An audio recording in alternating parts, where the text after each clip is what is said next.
தக்காளி சட்னி செய்ய போகிறோம். ஒரு 6 தக்காளி, காரத்துக்கு ஏற்ற மாதிரி வரமிளகாய், இது ரெண்டையும் சேர்த்து நல்லா ஃபைன் பேஸ்ட்டாக அரைச்சிக்கலாம். இருக்கட்டும். இப்போ அடுப்பு பற்ற வச்சுட்டு கடாயை வச்சுட்டு எண்ணெய் ஊற்றிக்கலாம். எண்ணெய் நல்லா காய்ச்சதுக்கப்புறம் கடுகு, உளுந்தம்பருப்பு இது ரெண்டும் போட்டுக்கலாம்.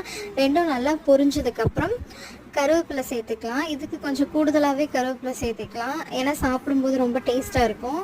கருவேப்பிலை சேர்த்துறதுக்கப்புறம் இந்த அரைச்சி வச்சுருக்கிற தக்காளி, வரமிளகாய் பேஸ்ட்டையும் சேர்த்துட்டு அது கூட கட் பண்ணி வச்சுருக்கிற பூண்டையும் சேர்த்துக்கலாம். பூண்டு பிடிச்சவங்க எக்ஸ்ட்ரா கூட பூண்டு சேர்த்துக்கலாம். ஒவ்வொரு டைமும் நம்ம அந்த பூண்டோட தொட்டு சாப்பிடும்போது சூப்பராக இருக்கும்.